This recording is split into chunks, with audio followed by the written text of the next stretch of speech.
Hello. Welcome to Bridging the Digital Education Divide. We have some incredible panelists with us today. Each brings a wealth of experience and expertise in understanding how to combat these really tough challenges.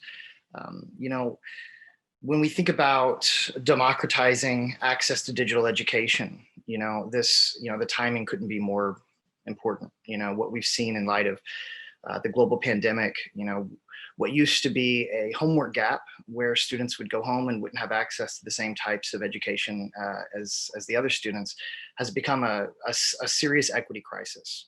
We've seen students who simply don't have access anymore to education as they don't have access to data plans and computers and digital devices. And so, and that's just one piece of a larger problem, right? This is a problem that has been, systemically an issue in underdeveloped and developed countries alike for decades. And so, our panelists really bring solutions and ideas that hopefully can be used in many different ways for nations to start to combat these challenges.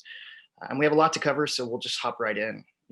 Dr. Park will actually start by giving us a summary of what's happening with the state of the digital divide. And so, Dr. Park, would you like to hop in? Sure, Chris, thank you for giving me the floor. I'm Yu-Hyun Park. I'm leading DQ Institute, setting global standard for digital empowerment and safety. I'm also leading the C20 Digital Economy Working Group.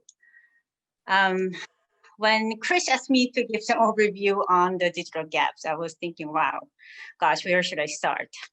As we all know, COVID-19 pushed all of us into the digital economy and digital world. And I think we are witnessing these 5 major, mega and major gaps that we need to fill globally. Funding gaps, access gap, learning opportunity gaps, digital skills gap, and child online skills gap. First, funding gaps. I think it is all well known now that global economy is expected to fall by at least 6% in 2020. And education has become a victim of budget cuts, and money has been channeled elsewhere, such as healthcare and social welfare, which is expected. However, such lower prioritizations of the educations nationally as well as internationally is, I believe, generating a huge global education gap. And as expected, low-income countries are the most vulnerable to these funding gaps as well as education crisis. Access gap. UNESCO reported as of September this year, 850 million students and young adults are not in education or training because of COVID-19. And majority affected are in the global South country. And as you can see, internet penetration in this hemisphere is lower, as you can see, and many can be under 50%. An estimated 360 million young people do not have an access, according to ITU. So these students are much less likely to have taken part in online education's opportunities, access to high quality teachers and digital learning content. So next, I want to go to the child online safety. This is a number came from the 2020 Child Online Safety Index, showing that 60% of children 8 to 12 years old have experienced at least one cyber risk last 1 year. That includes cyberbullying, gaming disorders, fake news, cyber threats, and many others. But more important point related to the gap, the COSI report revealed that the rapid digital transformations can bear risk. So when you compare the children in global South, they're more likely exposed to the cyber risk compared to global North, and which we find it relevant today because now many countries are rushing into digitizations after COVID-19, but without much educational support. So it is so important to note that without the digital education, digital skills educations, and child online protection social infrastructures, technology can bring rather harm, but not benefits to the young people. So we believe that digital citizenship educations and digital skills education is very crucial this moment. Lastly, I want to talk about digital skills gap. The problem is that because of COVID-19, the rush digitization, there has been a lack of preparation of many nations and industries to bring a systematic digital skills training as well as digital literacy education quickly. So digital skills gap is getting widening these days. But I want to point out not about the just a regional gap, it's also the gender gaps. This is a data from the Equals ITU. I'm not going to go deep in each statistic, which is, you can see the obvious. So in short, girls have a significantly less digital skills compared to boys. And also, more importantly, significantly lower access to digital skills, education, and training. So what shall we do? So I think it is so important to have a global coordinations and the local empowerment. Which sounds sexy, but extremely hard. But I believe that it is absolutely needed at this time of crisis. This is what I want to share what DQ Institute does as an illustrations.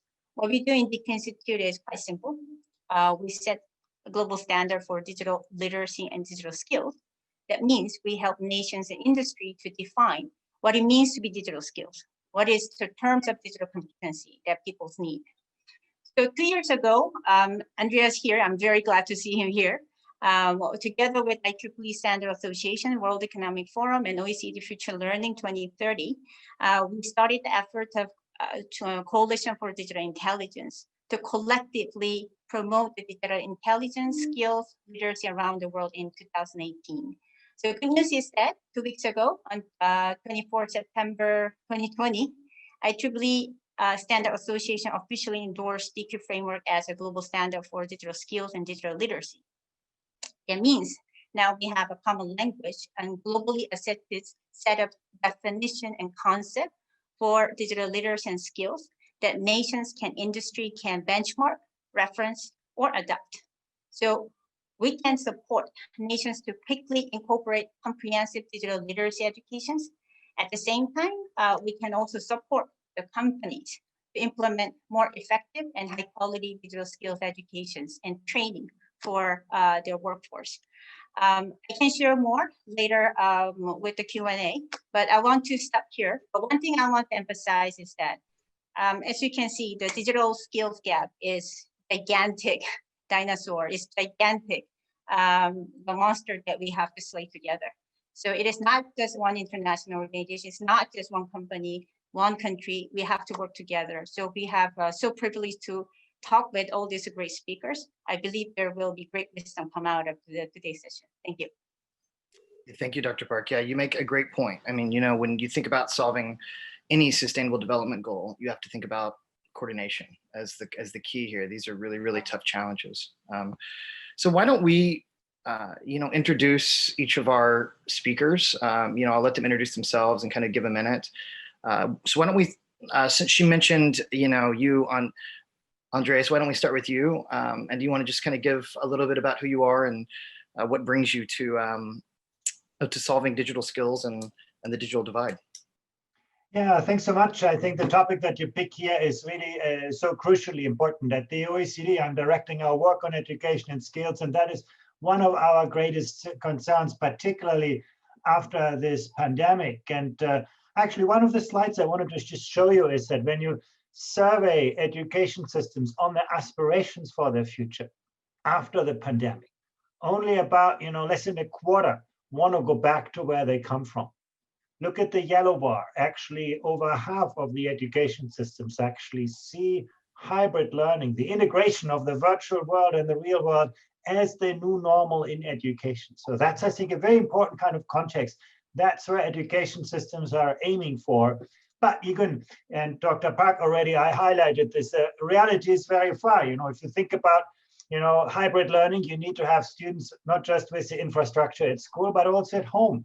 And if you look among privileged young people, you can see it's getting close to 100% of those who have a link to the internet at home, quiet place to study, a computer to work. But you look at disadvantaged schools, even among the OECD countries, you can see access to resources at home is far, far more limited. So basically equipping, you know, homes with broadband internet is the crucial requirement for hybrid learning to work in the future. If you look at access to computer, I mean, here you get a sense of the variability across and within countries. You know, you can look at countries like Denmark, Slovenia, Norway, where, you know, everybody has access to a computer for schoolwork at home, but you go to Indonesia and the Philippines, it's just a minority. But this is the gap between countries, but there's also a huge gap within countries. If you look the situation in disadvantaged schools and the situation in wealthy schools. If you go to Peru, you know, you come from a wealthy background and actually, you know, you're pretty well off. If you come from a disadvantaged background, you're at the bottom of the scale. So I think that within country kind of digital divide is just a tremendous challenge for most systems, and requires a broad integration of various technologies. Now, if you move from home to the school, you can see actually you expect schools to level the playing field, but often they do the reverse. You can see also here that wealthy schools and wealthy neighborhoods are just so much better equipped. What is really interesting for me is that this is not a matter of being a wealthy country. You look at the left side, you have countries like Singapore or China, really well equipped. On the right side, you have countries that actually struggle a lot. So I think that's something that we need to keep in mind. And then, you know, it's not just about technology, it's also to have good online support platforms. It's not just a matter of, you know, the technology, it's very much about the software. And you can see very much the same picture. Big kind of variability across countries, big variability within countries, generally social background really separating the two. But again, also, you know, you can see some high-tech countries like Japan coming out pretty much at the bottom. You know, they have technology in the country, but not yet in education. And I think that's something that we should take away from this as well, that, you know, just having the technology around you advance is not a guarantee it's going to end up in school. And that brings me to where I see the biggest bottleneck is not about technology, it's about the people who educate. Now, when you think about the percentage of teachers who have the necessary technical and pedagogical skills to actually integrate technology and instruction, you can see that very same picture. And look again, you know, you have on the left side, you have countries like China, like the UAE, the Philippines, actually doing quite well, investing in their teacher capacity. Whereas on the right side, you know, Japan and Iceland, actually quite wealthy countries, technically well equipped, but their teachers are not comfortable with those kinds of things. So that's, I think, the biggest challenge that we face. How do you get teachers and educators ready to embrace the new technology? That's where much of the digital divide comes from, not just in terms of access to technology. Teachers having sufficient time to prepare lessons integrating digital devices. Also there, you can see in some countries it's a tiny minority. In Latvia, Japan, Hungary, just, you know, 10, 20, 30%. So again, I think it's a big challenge. How do teachers themselves learn? You can see actually, if you go to Korea or Shanghai in China, online courses and seminars are quite natural for teachers. It's the typical environment where they learn. But in most countries, it's the minority of teachers who learn online.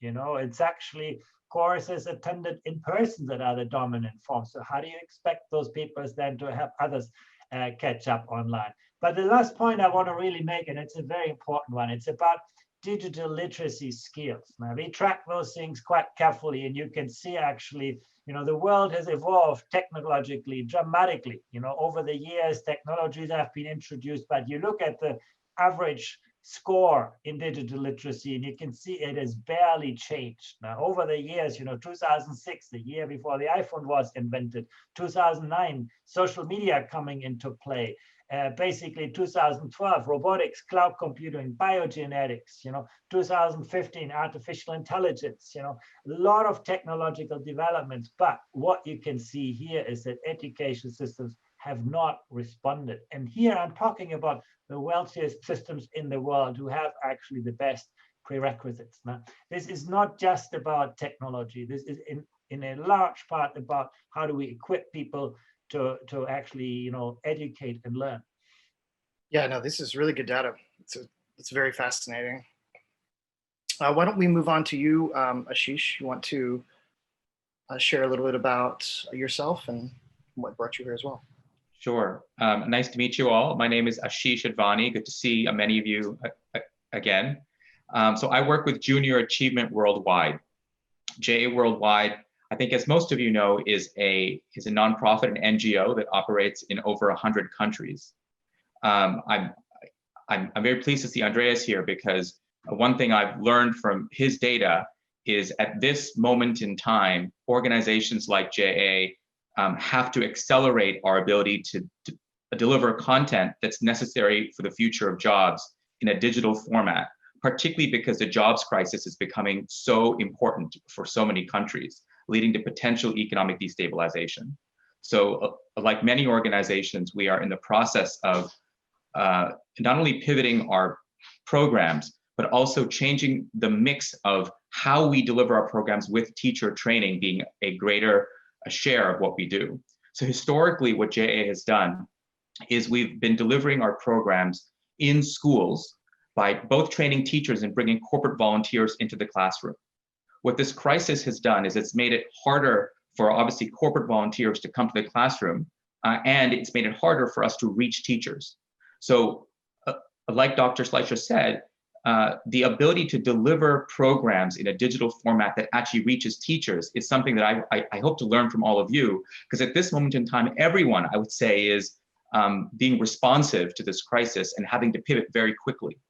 And if teachers are not ready to spend time focused on, for example, learning, entrepreneurship programming, I'm very worried that the number of students that get exposed to this and get exposed to the mindset shift that's needed to actually think of themselves as job ready or job creators or being able to have the confidence to one day be entrepreneurs is potentially very problematic, perhaps even more problematic than lower test scores, for example. So that's a top of mind for me. I can share some slides later on in my remarks. But I want to introduce myself and say that this is a very topical sort of issue for junior achievement and for our executive team. Thank you so much. Christina, you want to give some opening remarks and introduce yourself? Hi, yes, let me share my screen. Hi, everyone. I'm Christina Buana, COO at Ubongo. At Ubongo, we like to say we build brains in order to build change. We are a Pan-African organization, an NGO, and our main motivation are the 500 million, well, and counting, kids under the age of 14 across Africa who are faced with the development challenges, as you see here with the SDG goals, but also, we believe that they have the capacity to fix these goals and to change their communities if they're provided with the right learning from an early age. So what we do is we do a lot of human-centered design. We involve the kids from the beginning in our user testing, in our research. We understand what they need, what are the gaps between what they're supposed to be learning in school and what is really needed or what they actually understand. Because a lot of African countries, it's rote learning. It's, you write on the blackboard and you memorize.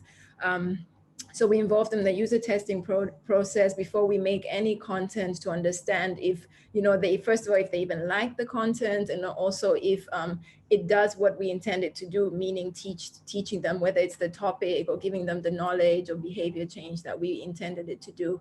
And then we use the power of entertainment. We all know that kids love having fun, they love playing. So that's what we use. We include a lot of music in our content, a lot of fun stories, a lot of fun characters, a lot of different interactions to really keep the kids engaged. And then we leverage the power of mass media, and we know in Africa, there's different levels of the technology access. Not everyone has internet access, but a lot of people have radio access, maybe more so than TV access. Or, right now, more and more there's smartphones, like more and more people are getting smartphones, but we also use the basic phones. So whatever platform we have access to, that's what we use. And right now we are also defining platform as even on the ground partners. So if we know there's an NGO that's situated in, for example, the rural Serengeti, we partner with that NGO to be able to get our content to them, then they can get to the kids in their community.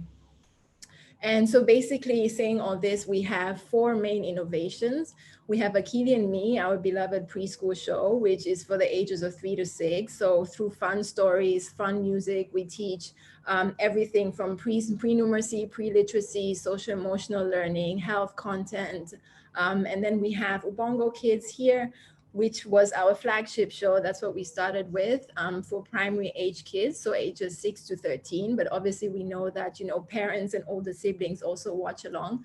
And it covers the STEM range of topics as well as social education. And right now we're focusing very much on the concept of shared humanity, or as we say it in Tanzania, utu. So really to bring back that social values and how to be you know, working together as a community across the world. And then we have Tunakujenga here, also known as the Kiwi family, which is for the caregivers and whether it's parents, whether it's caregivers or older siblings, whoever is, you know, raising the children. So we're talking to them also through this. And it's also through stories of like from other parents, it's teaching them what games to play with their kids. So really, because we know that they're a big influence on their child's education. So we're also focusing on them.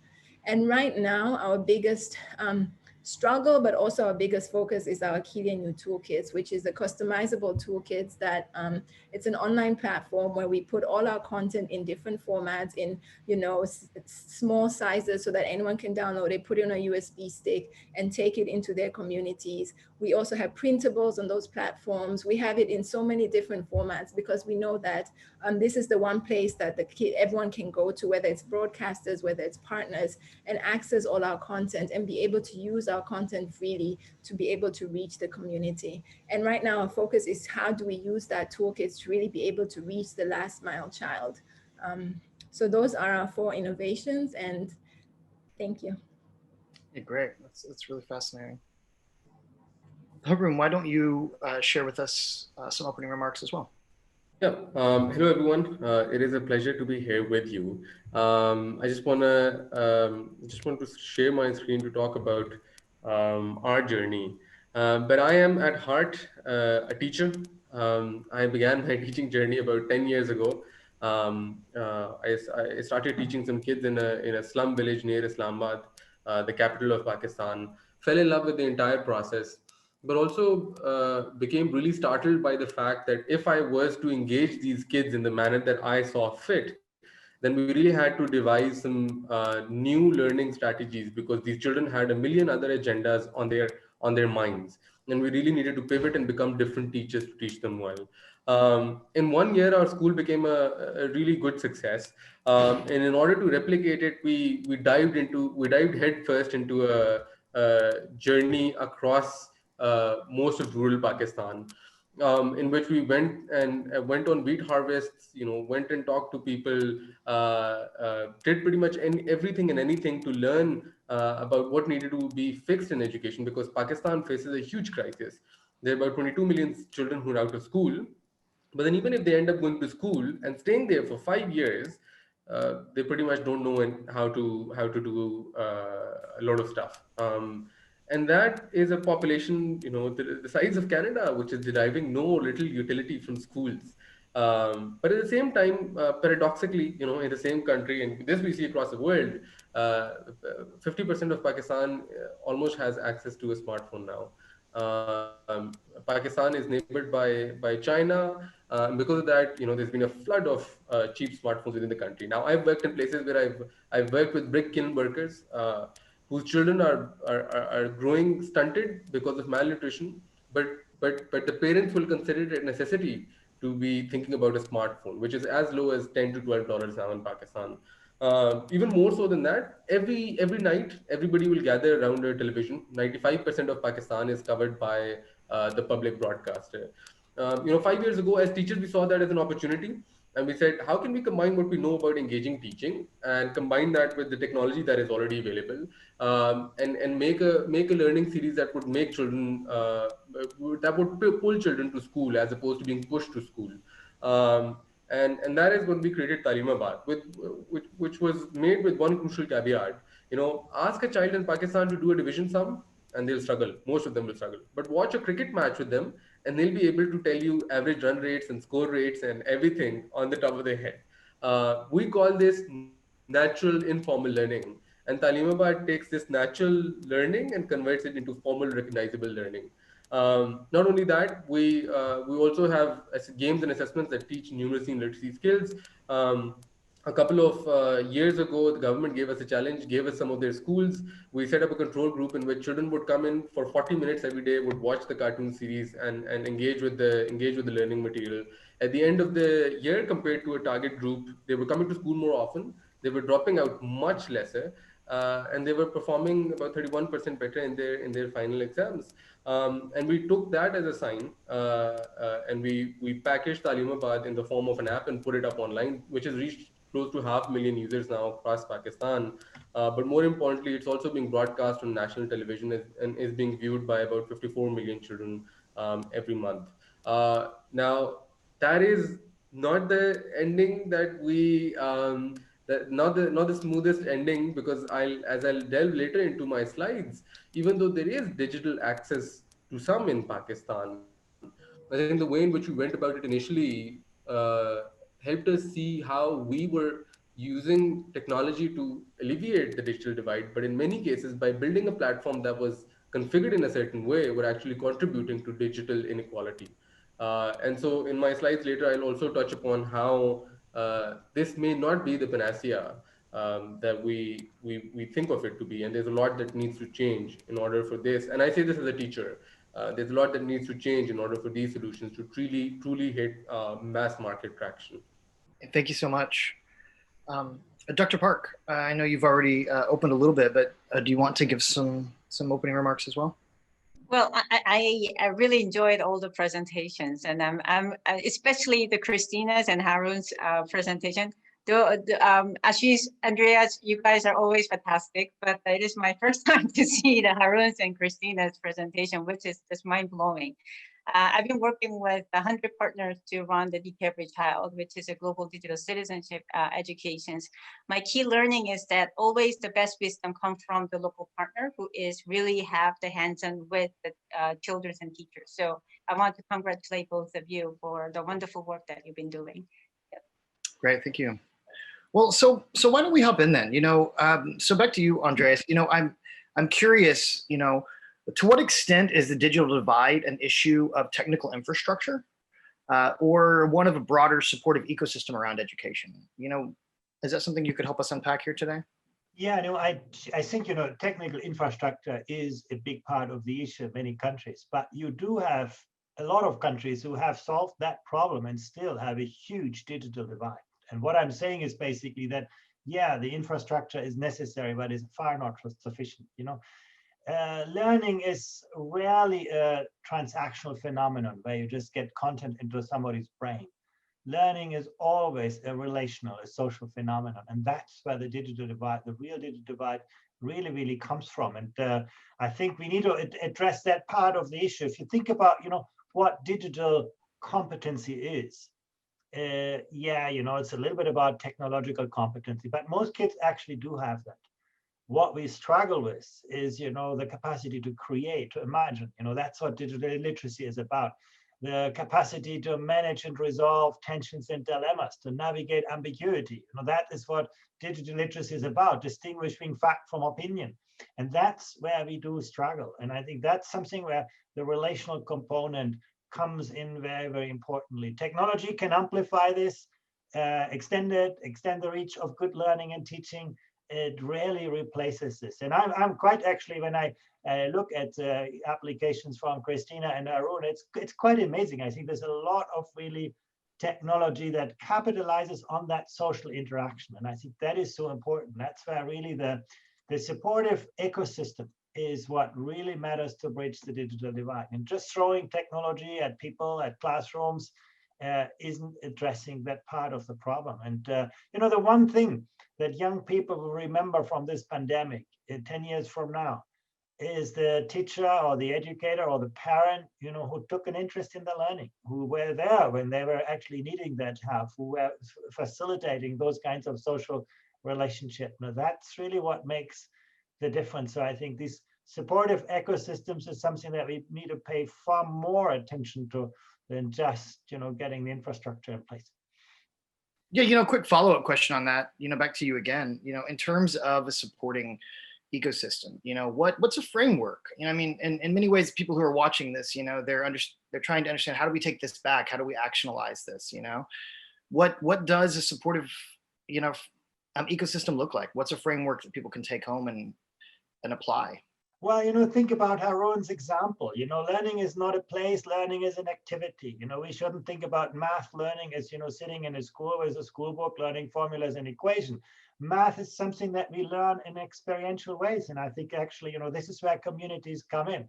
We learn at the workplace often more effectively than we learn in a kind of school-based and classroom-based settings. And I think we should make learning much more of an activity and much less of an institution as a place. And parents can play a huge role. You can get parents into schools explaining their job, and suddenly you will have, school children who will understand, what the future of world and the future of work actually is going to look like. And we do so little of this. Our current educational institutions are good at keeping students inside and the rest of the world outside.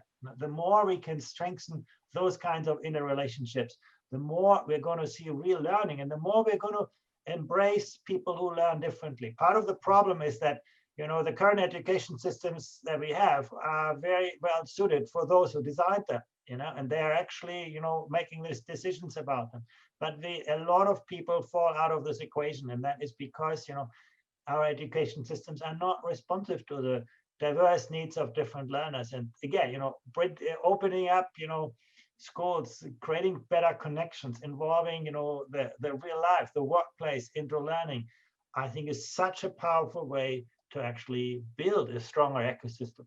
Yeah, I think you're right. I'd like to go to you, Christina. They both mentioned you and the work you're doing.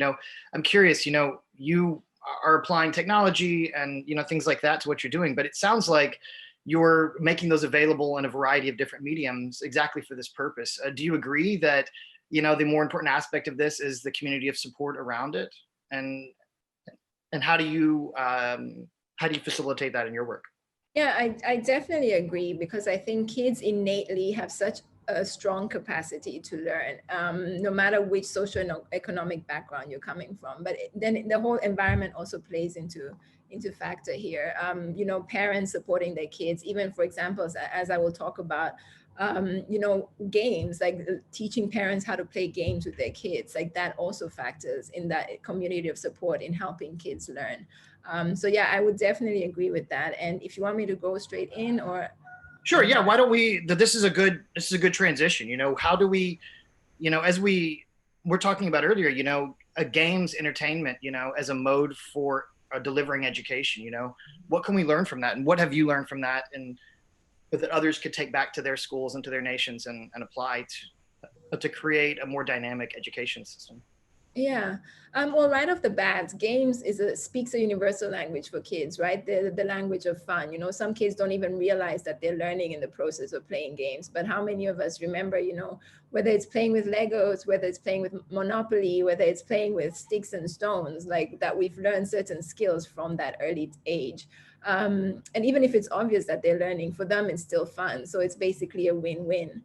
And also, games are informal learning. So when, if you put a game in front of a child and you allow them to learn through that, then it doesn't matter the capacity of their school. It doesn't matter, how much school background they have. It's just like in the moment you can teach something through that game. So I think games help kind of equalize. I'm not saying they completely do, but they get there, And so just to answer your question, just in the light of learning through play, and I'm glad that Harun here mentioned it, that we were thinking at Ubongo, great, we're helping with the state of education in Africa. But I think something that COVID has shown even more is that we're also contributing to the problem of widening the gap between those who are already advantaged and those who are disadvantaged now that they're at home, they don't have access to any kind of technology, So I think at Ubongo, we focus on games that reach kids in different ways.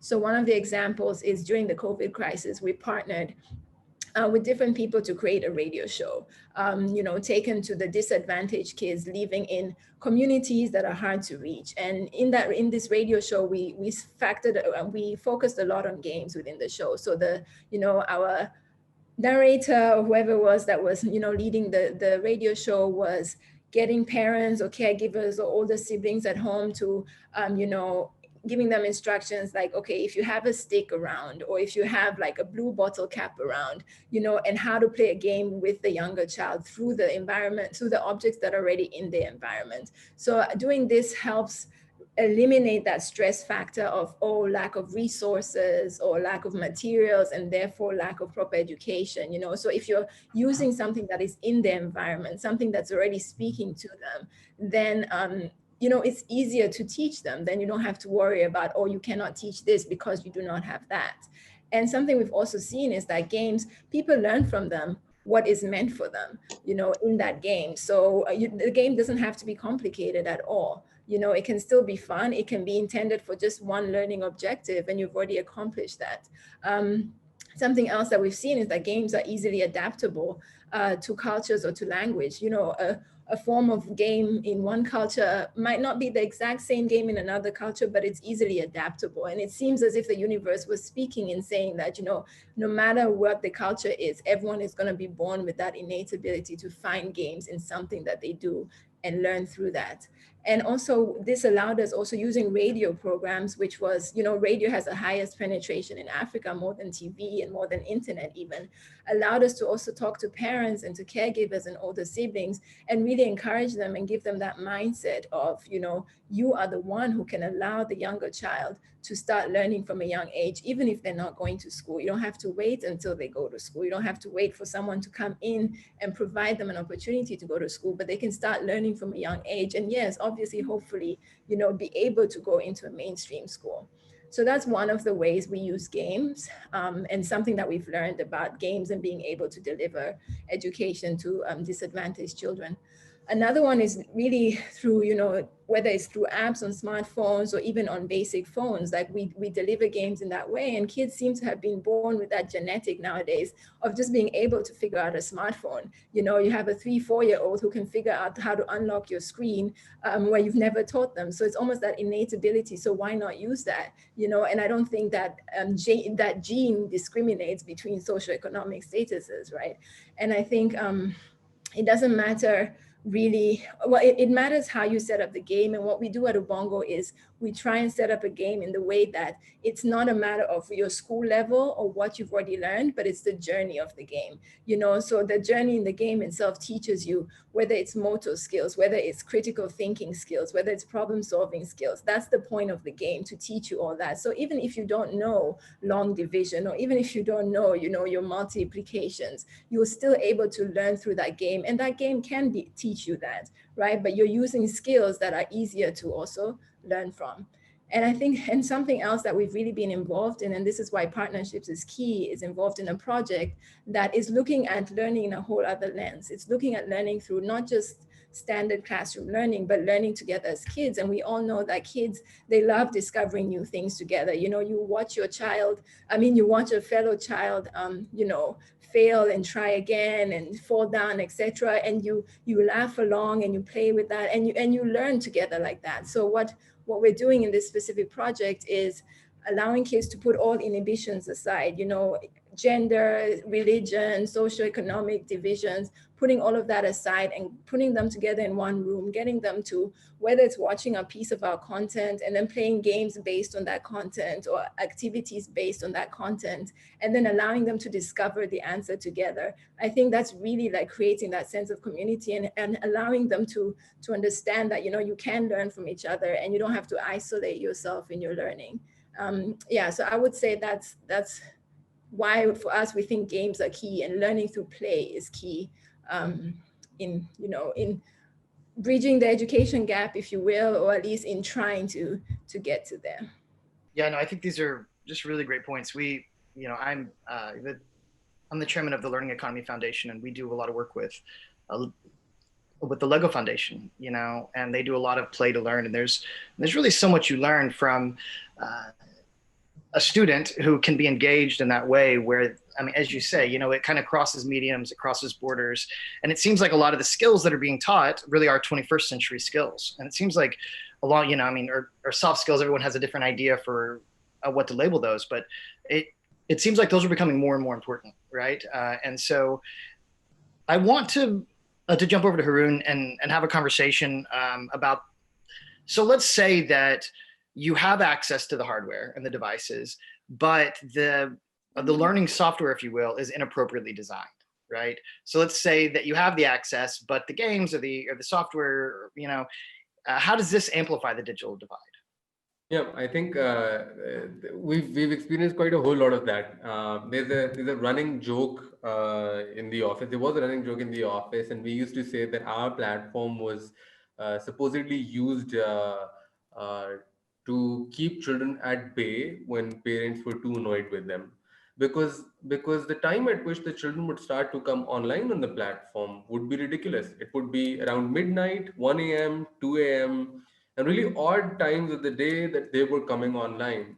And when we started to really look into that, we started to realize that one of the key factors in ensuring that there was access, but the access was in the hands of an adult who was normally a father or a mother, and that they had their own competing interests, that they had their own entertainment that they wanted to consume on that same device, and we hadn't programmed ourselves to be going through them. That was an interesting key takeaway, because once we started to program our entire communication towards mothers and parents, the rate at which the platform started to be regularly used between 8 a.m. and 10 a.m. in the morning, as as a supplementary tool for school, really shot through the roof. So I think the first part is really trying to figure out, even if there is access will almost always remain limited, at least for primary grade children. No 6-year-old or 5-year-old will ever have a smartphone in their pocket all the time like we do. The other thing that we found out, and I want to show this, is because we were really confident that at first we built our platform exactly in the same way that we in the same way that classrooms are built. Children would take a series of tests, and then the level of the test would keep on steadily increasing. So in the same way, in this video, you will see that the child is doing the questions, and then regardless of what they do in the questions, the app keeps driving the level up. On the right hand side, you see a graph in which the level of difficulty is gradually going up. And that's what we expect in our classrooms as well. We expect that children will step on in grade 1, and then within a specified period of time, the same pace as the rest of their peers, that they will move on ahead with the rest of the class, without accounting for what different learning patterns exist. Um, but what we actually saw was completely different. These are actual user patterns. There are children in cities who end up outperforming and even going beyond their grade if they're given the freedom to do so. But there are children who are coming from outside of main cities who are possibly going back to a previous grade and learning that before coming on to the current grade. And many times they will be going back many steps back, and then coming many grades back before they're coming back up. Why I'm showing all of this is because I think it's essential to know that when we're programming, we need to program for different audiences. A child in the city might have had access to good schooling and might also have had access to technology for a longer period of time. A child in the village will have recently had access to technology for a very shorter period of time and might not have a good school to go to. And technology needs to keep that in mind. Unless we'll make children feel stupid in the classroom, and then we'll make them feel silly when they're using a platform as well. So we can't run that risk.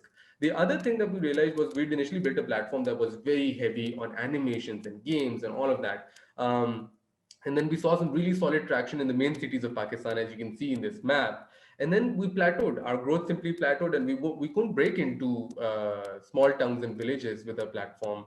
And we realized that we weren't able to do so because we hadn't built the platform for them. Whereas there were high-end smartphones within cities which had 2 GB RAM and 3 GB RAM. Within the villages, there was hardly any access of technology of that sort. And when we changed our technology to run on really low-end smartphones, that was the result. The number of users that began to come onto the platform outside the main cities really drastically shot up. And I think this serves as an important lesson, because I think technology really has the capability to amplify inequality as well. And what we've noticed right now is that had we chosen to build a platform, it would have been much easier to build a platform that mainly served the big cities.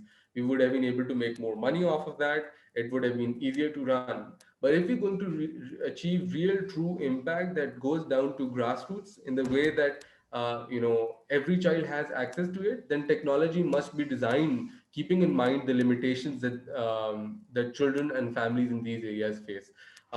I think despite working in technology, I don't think for the next 5-10 years we're going to have high-end technology even be in those places, and that means that we cannot risk an entire generation being lost simply because we're programming and building for technology that hasn't arrived in these places. So our experience teaches us that if not done right, we are simply recreating the same structures online, and that is a disservice and a bad use of technology because it's not leveling the playing field for those that it does need to level it for.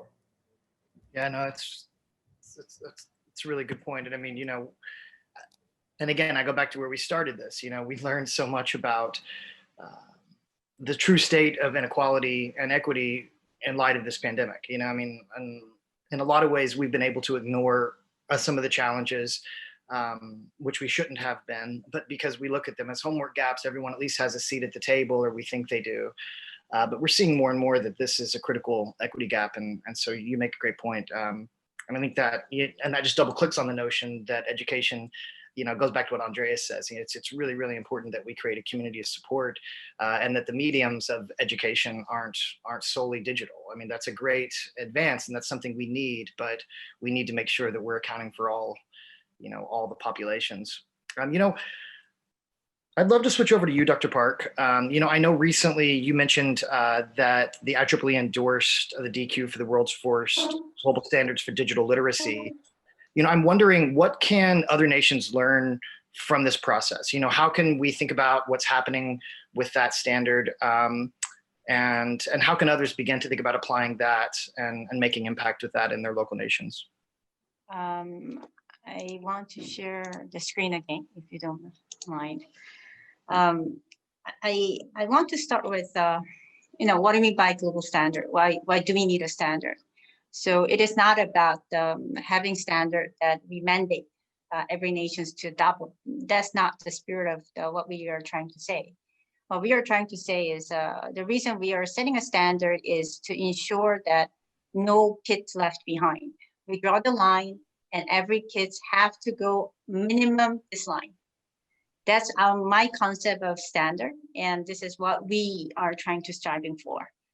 And what DQ has been thinking is that what is that the new intelligence is needed for the force plus AI age and whatever comes next in the industrial revolutions. So we look at our history and then we see that how IQ and EQ was born, and which is really about how society changes, how technology changes, and how this new technology shaped the society and requires a new skill set for the workforce and also life. And along the line, we define the DQ as a next intelligence that maybe combine IQ and EQ in a way.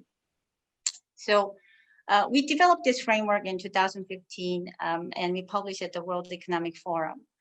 And our actual concept is very simple. As Andrea said, it is not just about digital skill, it's not about technical skills. It should be the comprehensive competency that enable the individuals to thrive in this digital world.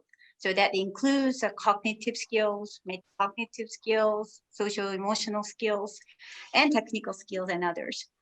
So we look at what are the 8 different areas of digital life, starting with identity, use, safety, security, emotional intelligence, communication, literacy, and rights. And then we look at what is actually the lifespan of individuals. So it is not about the children. It's not just about the workforce. So before school, at schools, at work, and after work. So what we see is that we have to know first how to live online, which is basically, we call it digital citizenship skills. So we believe that this is something that everybody on the internet have to have. It's like a must-have life skills. And then, as Andrea said, it has to include about the creativity. So when we know how to live, we know how to create, and we know how to convert into the real value. So it can be entrepreneurship, growth, social entrepreneurship. So it can be, we consider as a digital competitiveness. So what we want to capture in the DQ is not just about, okay, this is a skill you have to learn. Rather, we want to thinking about the bigger frame of thinking, that what is digital skills is all about. And then what we think it is a very important part is that we want to embed the universal moral value as part of it. Because in the AI age, everybody asks the question, what does make humans human? And we believe that our moral value, our interaction with community has to be center of our, actually the intelligence, center of our competency. So this is actually overarching framework that we developed. Based on this, we actually adopt the OECD future learning framework, having the knowledge, skills, and attitude and value as a competency. So we define the more granular taxonomy and structure of digital intelligence. But what I want to actually share is about the nations. What I think is quite important and at the same time quite missing is that currently digital citizenship education has been quite lack in almost every nation.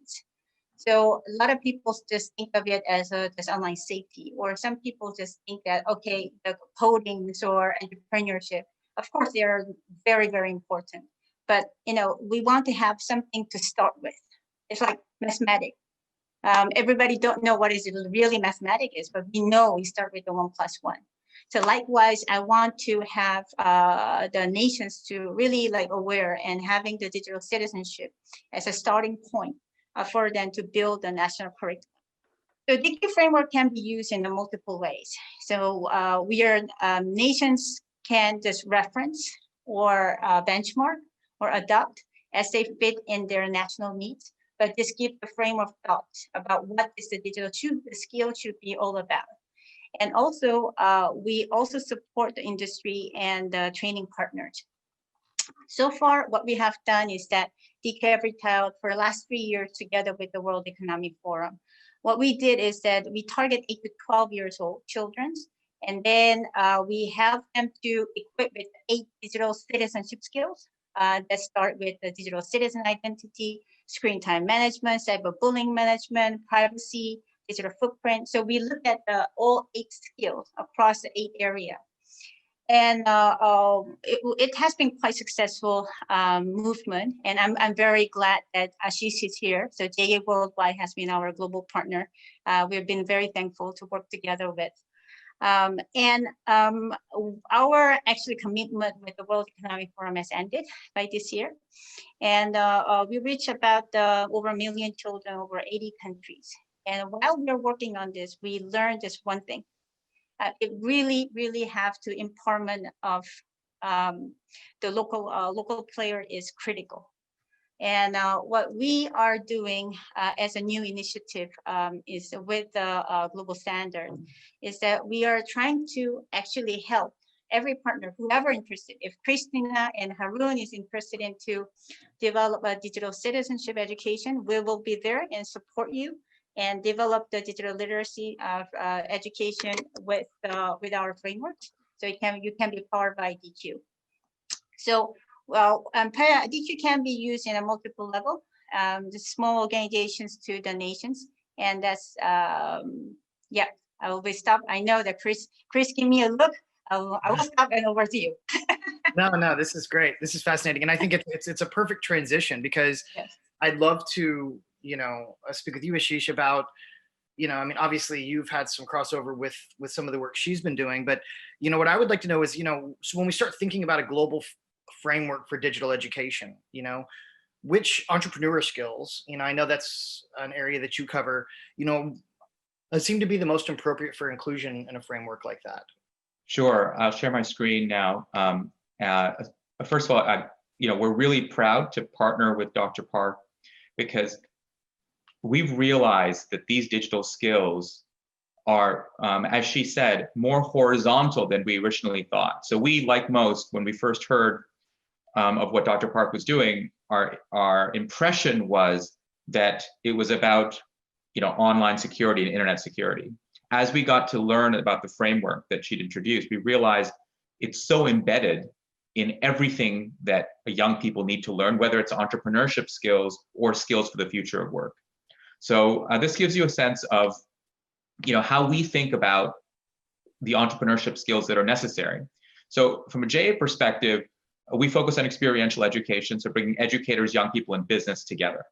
The complexity of doing that in a digital setting is fundamentally different than the complexity of doing that in an in-person setting.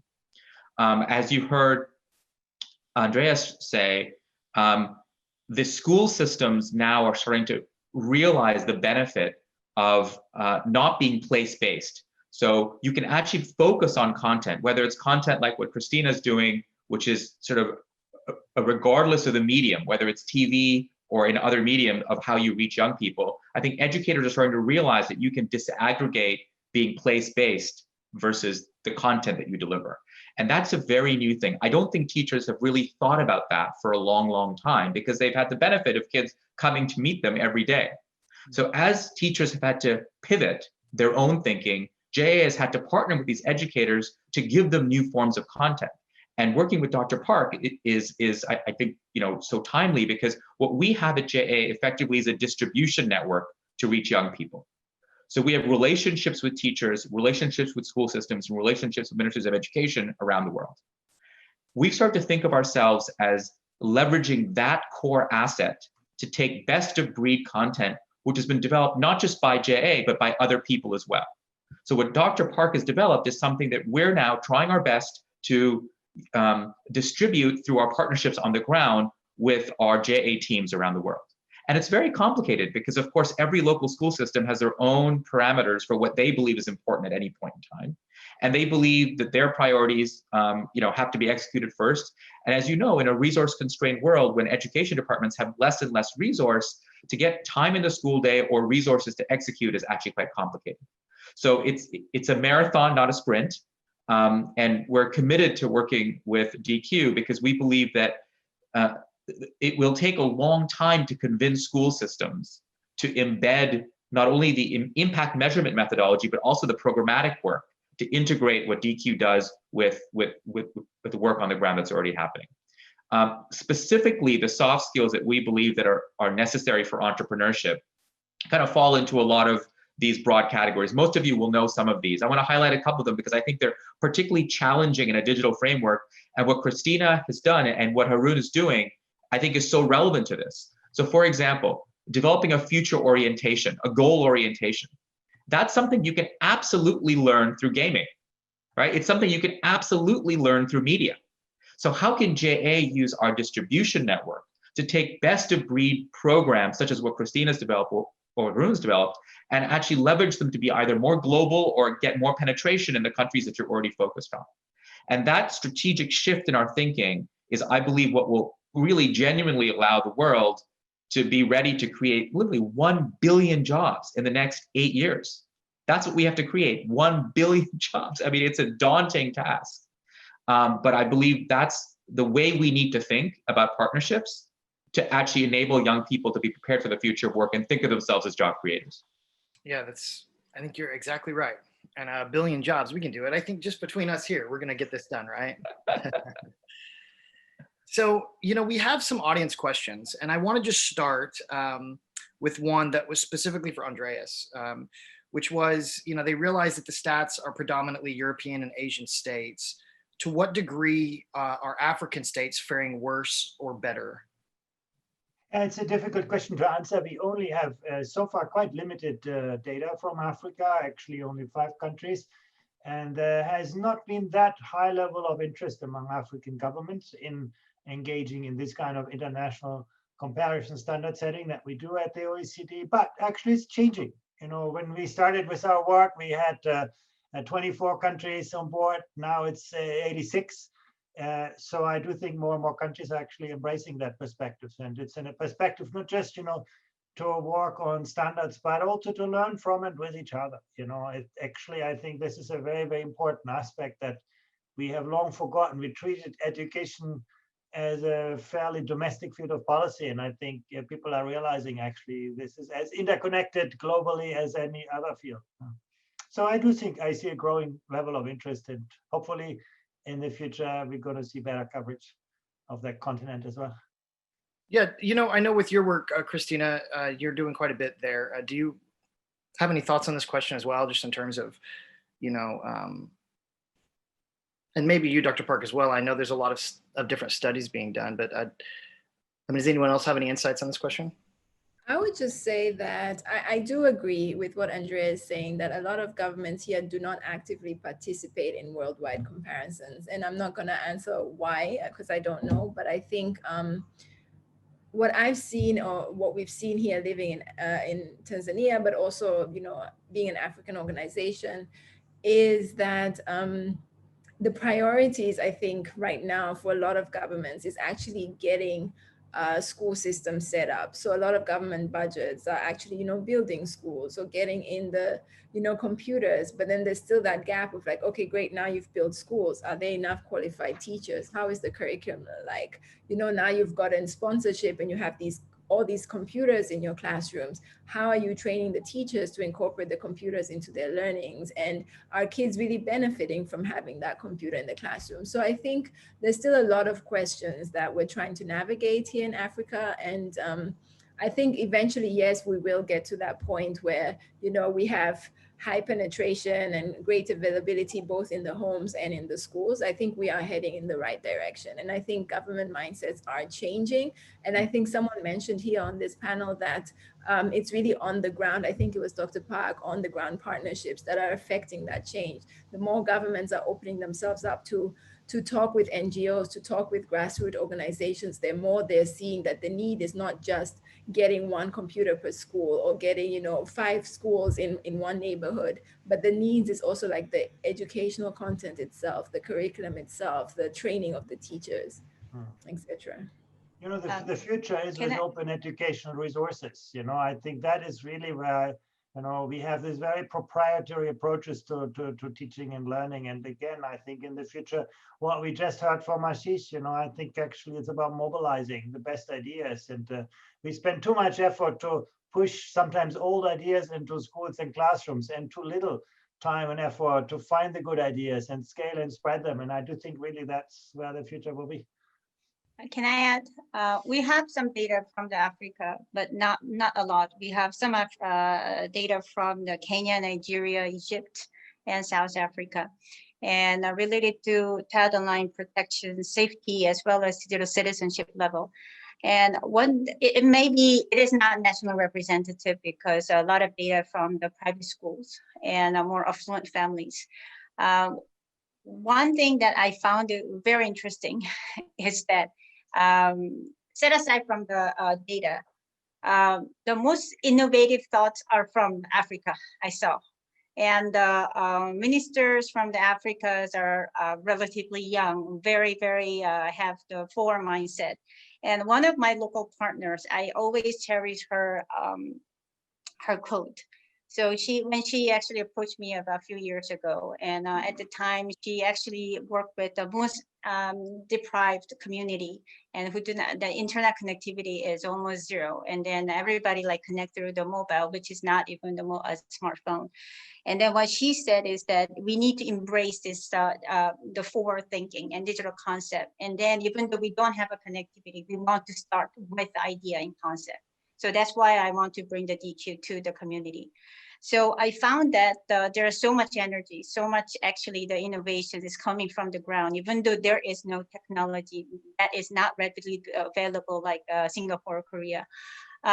Related to the data, what we saw is that the cyber risk exposure is very similar. One thing that we found across the 30 countries is that there is a very similar symptoms across the nations and related to exposure to cyber risk. Which is quite worrisome because we see that this is a repeated pattern across the countries. But at the same time, what we found, maybe this is by simple, that's why, we have a very active parental engagement from the African country. I think there's especially Egypt, but my local partners say, hey, we are proud parents, and there's some cultural aspect coming in. So what we want to actually definitely is we want to have a more partnership in Africa.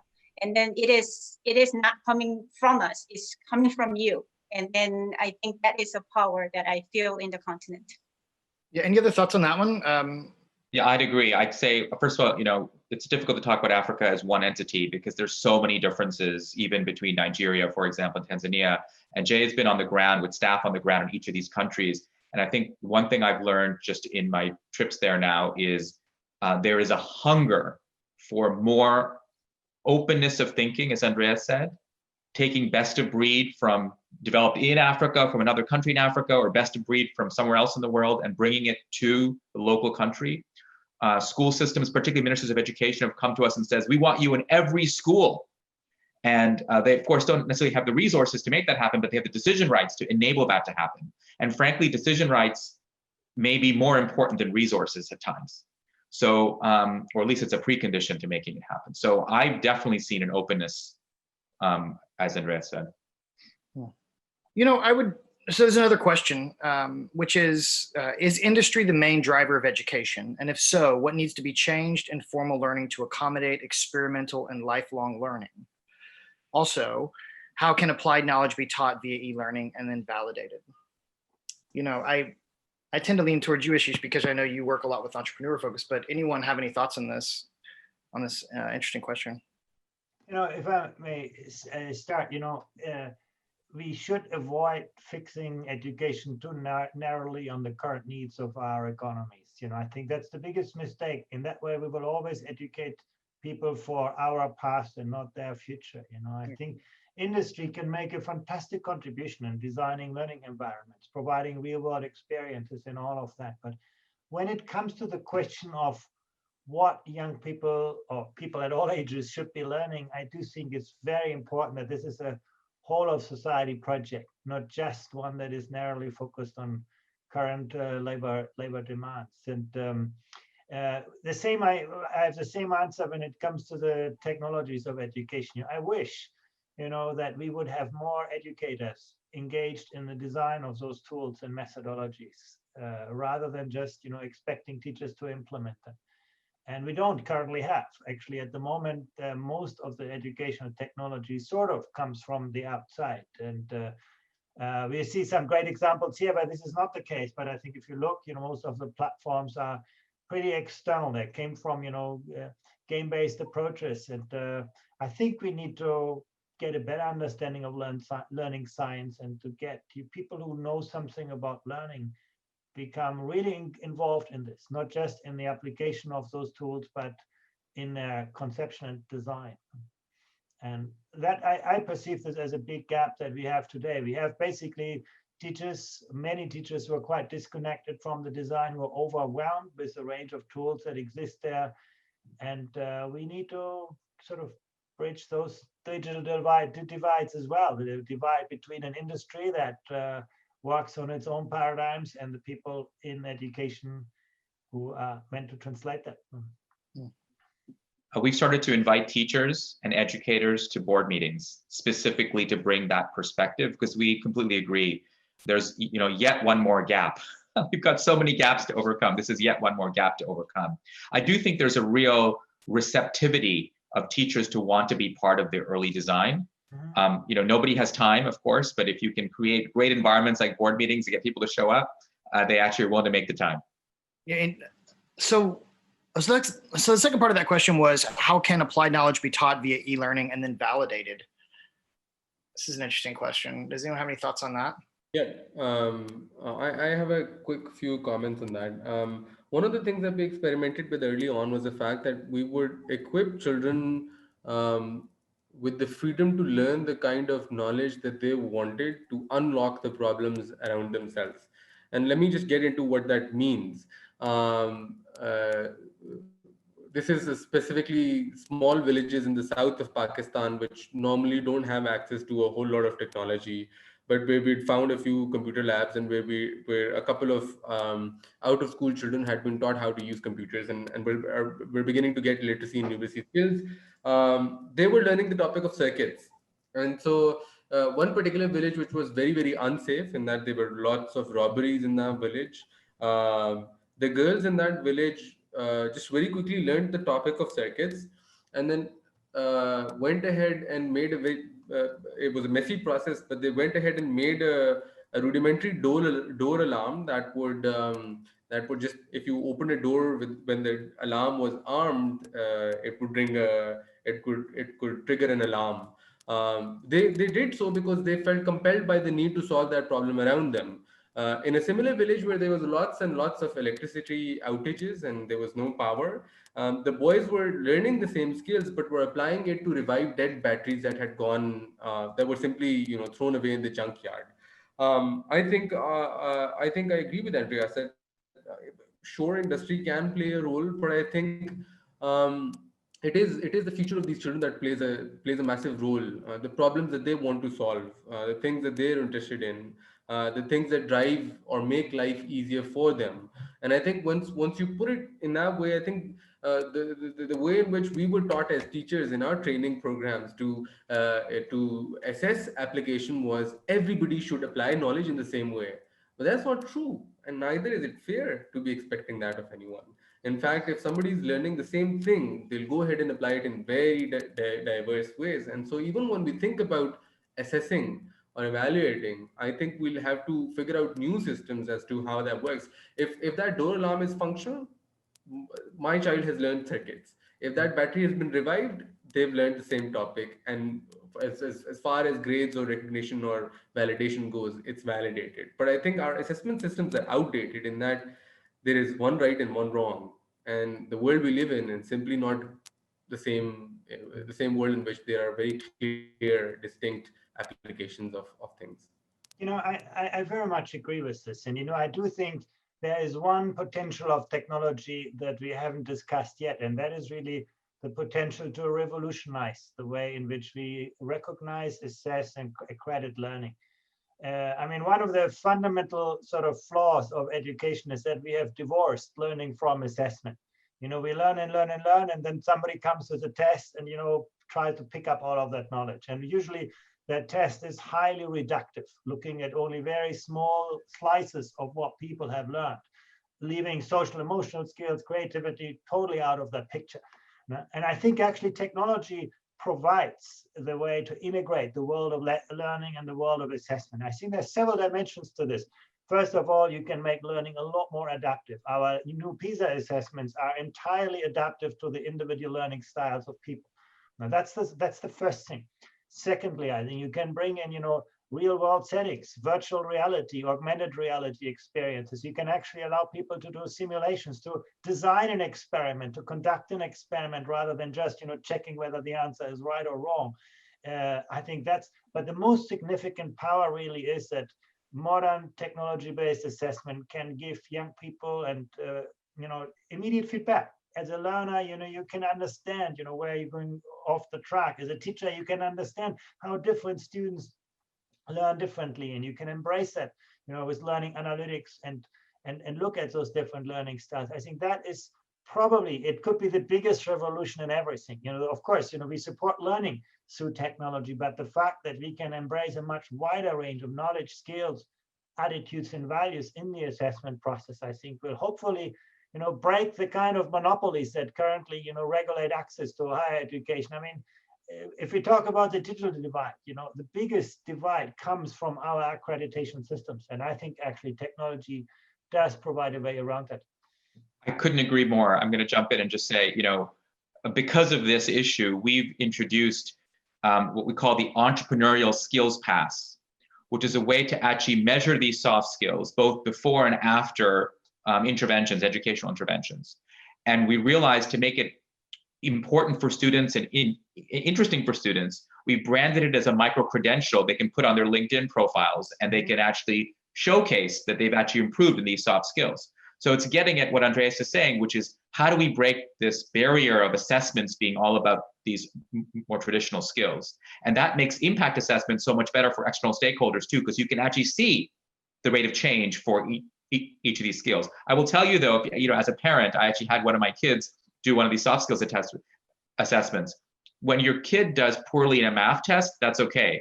But if your kid scores poorly on a soft skills test, where they have either lack of empathy or lack of communication skills, oh my God, you take it personally and think, oh, I have to work harder at this. So I think we as as humans have to sort of get comfortable with these assessments. It's not something we've done before. Yeah, I want to touch on that too.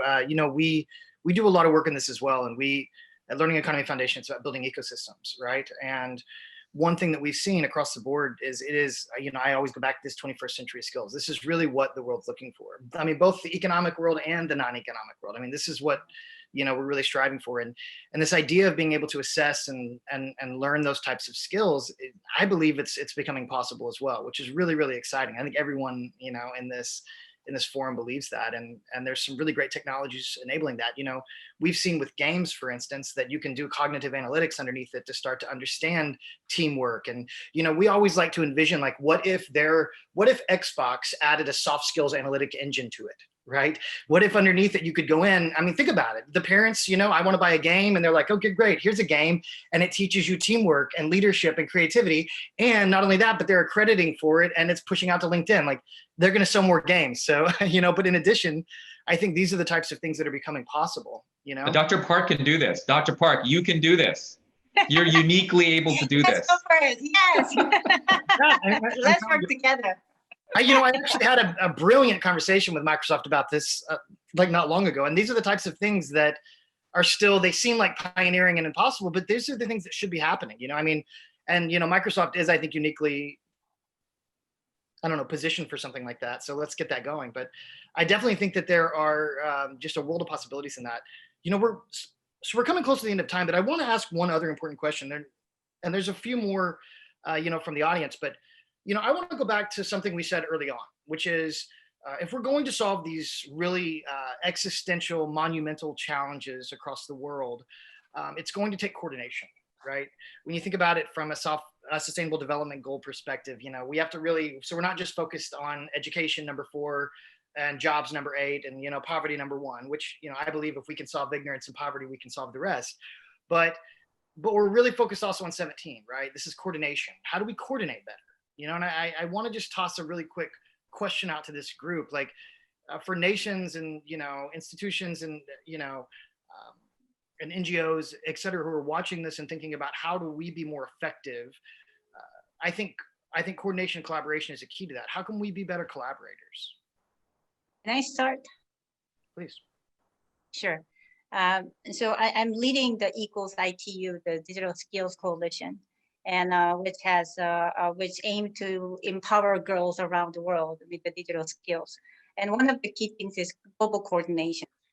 And how DQ contributes is that, DQ is being used as a common language to map out the digital skills trainings. And then also it will help the trainers to understand what is a skill, like training gaps. They're providing across the regions, across age groups, so we can understand about where the gaps are, and then we can put the priority and resource onto this. But one of the things that I want to bring it in from the C20 perspective is that when I work on the Digital Skills Coalition, the Digital Economy Working Groups in C20, one of the key agenda in the G20 was developing the common measure for digital economy. And when we look at the digital economy index, it has been purely much more focused on the technology and the platform and job and growth. And there has been lack of focus on the educations and digital divide related to the education portion.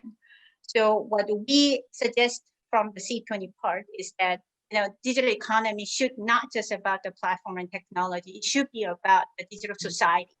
And we should really thinking about from the children online safety to digital citizenship and various components related to the SDG part. So what I'm trying to say is that in order for us to policy to be coordinated, I think Andrea will have a much better answer than anybody else. It is really important that it has to be on the table of decision makers as a key metrics for the success of digital economy, and which is currently missing. And I think it is critically important for us to put a coordinated effort, not just coordinating within the players who is working on this topic, but also coordinate with the decision makers and policy makers taking the global agenda about the whole digital divide as a more holistic ecosystem. Okay, You know, over to I you. think what's important is to get beyond the kind of 20th century administrative forms of coordination. I do think, you know, we have to think about coordination as a network society where it's really about sharing mechanisms, platforms, and the coordination doesn't start at the top. You know, that's what people might think, oh, that governments talk to each other. The coordination really starts at the front line. You know, think about schools, you know, where you have state teachers actually is working in a collaborative culture. They're going to share their ideas will travel, they're going to adopt best practices, and they will actually create best practice. And the same, you know, if you network schools, if your schools are looking outwards. Now, we, in a way, I think we look too much upwards when we talk about coordination and too little outwards to the next, you know, educator, the next students, the next learner. And I think coordination has to grow from this. The other aspect that I think is really, really important is, and this comes to the heart of education, is still educating young people in silos. You know, you learn to think like an historian, you learn to think like a scientist, you learn to think like a mathematician. We actually do very little to help people to think across the boundaries of those kinds of disciplines. And that's where those silos come from. You know, we become a great specialist in one field and we see all the world through that disciplinary lens. And I think to get, you know, people to become more receptive, more familiar to other ways of thinking, to other cultures, to other ways of working. I think that's really, I think, the key. In fact, you know, in just a week's time from now, we're going to release our next assessment on global competency, where we do look at that capacity, that very human capacity. Can you see the world through different lenses, perspectives, appreciate different ways of thinking, different ways of working? If we're not doing a lot better on that front, you know, I think we're not going to overcome the silos, whatever mechanisms of, you know, coordination we put in place. Chris, I'll just jump in and say I totally agree. In fact, we structure our organization as a network of partnerships. So there are 300 different plus legal entities across our global network. And we've just created a network of norms for how we collaborate as a network of teams. So it gets the best of the local innovation. Exactly as Andreas said, the innovation comes completely bottom up. So JA Singapore developed virtual reality job shadows. And JA Kenya saw, oh my goodness, you can do that at the local level. We want to bring it to Kenya. And that sort of sharing enables effectively execution to happen much more rapidly and much more cost effectively. Yeah, no, I couldn't agree more. I mean, it's about decentralization in a way, right? Of great ideas and, you know, of great platforms and technologies. We call that, you know, in our line of work, the Internet of Education. And it's, you know, and you can, yeah, I think there's an internetofeducation.org, you know, you can look this up, but it's a, you know, it's very much the notion of how do we bring together this network of networks, right? And I think you're exactly to your point there. You know, there is a real desperate need for taking what we're learning in one context, you know, and being able to bring that as a reference implementation to other contexts. And that's in every layer, right? And when you start thinking about education as an ecosystem, there are many layers of that, and we all need to be able to share. So I think that's exactly right on. You know, I think we need to have you to speak about on this topic. So Chris is a master of actually bringing the different stakeholders across the regions and across the sector. So maybe next time, Chris, you should speak rather than moderating. Yeah, we'll do that next time. Topic. Absolutely. Yeah, that's definitely our passion. You know, I mean, we've seen it more and more. We, you know, in our work, you know, there's a lot of silos. That's really what happens. You know, people get really, which is good and it's important. I mean, you have to be able to do your work in your area and in your lane really well. But what we've seen is it's kind of like a bridge coming from both directions, you know, and you kind of line it up as you go to make sure you meet in the middle. And the work that we do is really about creating ecosystems. Let's connect the network of networks. Let's make sure that there's a community of practice around that and that we can have protocols in place and standards. We work a lot with W3C and others to, you know, IEEE as well. You know, how can we create standards that, again, are not, you know, prescriptive, but that can help to bridge that gap. So this is great. You know, we have 5 minutes left. I want to mention one thing, and then we'll have some final thoughts. You know, there were some questions about wanting your slides. So I would ask, you know, if you don't mind, there is an email that you can send it to that I will share with you, and they will share it with the participants as well. And so hopefully, you know, someone from the C20 Secretariat can share that with the chat. It's c20@kkf.org.sa. But I'll make sure each of you have it. And if you don't mind sharing your slides, then we can share that with everyone. But yeah, are there any, you know, Well, actually, let me get my final thoughts out of the way, and then I'll let you all wrap up with your own final thoughts. You know, again, this is, just one of many sessions. So, attend the others as well. Hopefully you can take some of what we've learned here back, into your own work. And there will be recordings of these sessions available. And so, we do encourage you also to, use the hashtag C20 Summit. If you have anything interesting to share with the world, quote us or whatever you think may be interesting. But, I would say for the rest of you, is there any final thoughts you'd like to make before we sign off? And maybe we'll go in the same order as we did intro. So we'll start with Andreas if you have anything.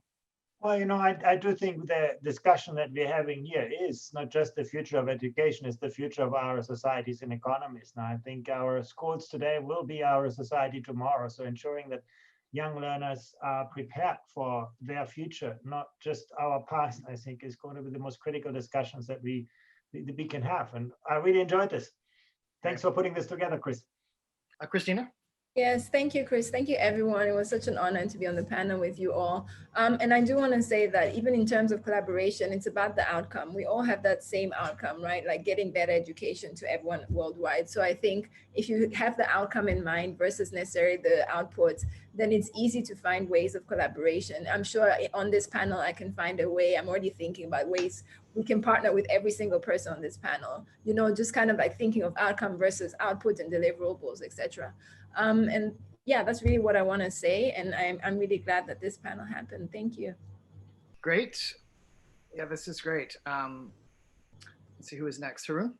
Thanks for putting it together, Chris, and everybody. Thank you for your thoughts. I think just a closing thought, having worked with children for some time, when I think about the future of education, I think the thing that keeps me the most hopeful is the fact that across every location and across every nationality of children that I've worked with, they're incredibly resilient and adaptive. And one thing that makes me really hopeful is that it will really take a massive screw up to hold back children from this point onwards. I think what we need to do in terms of making our education systems better for children is to start to give them a bit more freedom to build the kind of world that they want to live in, and to learn the kind of things that they find appealing. I think we just need to go from a very restrictive education system to one that fosters creativity and one that removes the shackles from children. And once we do that, we already find in a whole variety of places across a whole lot of settings that children will rise up to the challenge, and take it head on. That's how they're born. And so it makes me hopeful that I think the slightest of changes can achieve some really great impact in terms of changing futures for children. Great. We have about a minute left. So Dr. Park. I will be short. It's a COVID, and I think every teachers and every parents are hero. Let's hang in there, and then let's survive together. Let's win this COVID together. Thank you. And Ashish? I'll just say I learned from every single one of you on this panel. Chris, thank you for putting this together. Dr. Park, thank you for introductory remarks. I too am leaving this thinking that collaboration is key. And rather than just reward the person who came up with the innovation, let's reward the person who takes somebody else's innovation and adopts it as their own. So thank you very much, Chris. Great. Well, thank you everyone for joining. And thank you to our amazing panelists and for all of you who are watching. So I hope you enjoy the rest of the C20 Summit. Thanks all. Yeah. Bye, everyone.